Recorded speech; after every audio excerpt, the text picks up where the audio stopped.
Snapchat CEO Evan Spiegel turned a lot of heads 2 years ago when he rejected a $3 billion offer from Facebook. Today, he is looking pretty smart.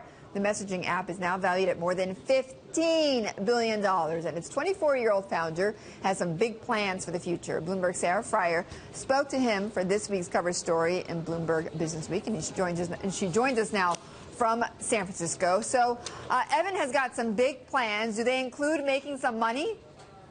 They do. He has been pitching Madison Avenue, the big executives there. He's telling them that Snapchat's service, because it is vertical video, those videos are more likely to be seen because people don't have to tilt their phones, and that it's also a more creative version that will appeal to a younger millennial audience. Wait, I missed this part. What are you talking about? What did he mean? They don't have to tilt their phone. What does that mean exactly? So because they're literally screen, vertical. It's vertical, right? So you don't have to tilt it, and by not tilting it, you're more likely to watch the whole ad. Huh? Okay, that's the big innovation. Sarah? Yes. Oh, okay. And now I was going to say that's the big innovation. I'm okay. I mean, so it's so simple. It's so simple, but yet works in terms of this pitch to advertisers. Okay, so how are advertisers responding to it?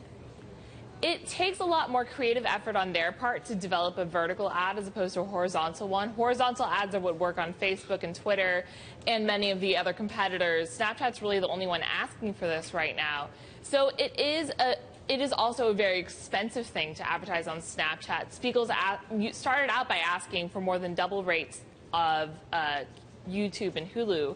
Now he's taken the price down a little bit, but it's still high compared to what advertisers are willing to spend. And tell me a little bit about Spiegel, because he has been clearly more under the radar, right? He hasn't granted many, if any, press interviews. So how is he bucking the trends in Silicon Valley? He's not looking to be like any of the people up here in Silicon Valley. He's down in LA.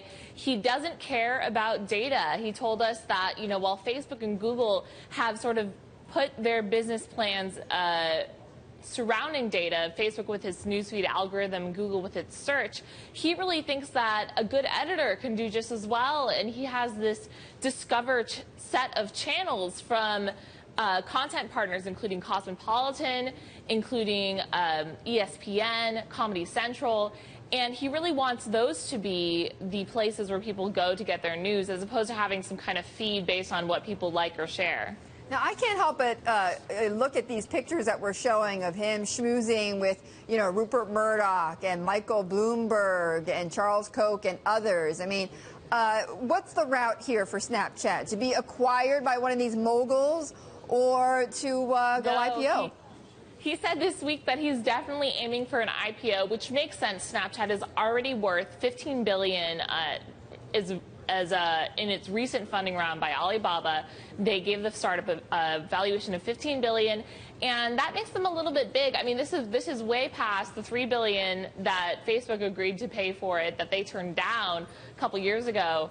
So he's really gunning for it. He wants to be a big independent business. He wants to IPO, and he's hoping that this new method of doing things, not like a typical social media product at all, will help him get there.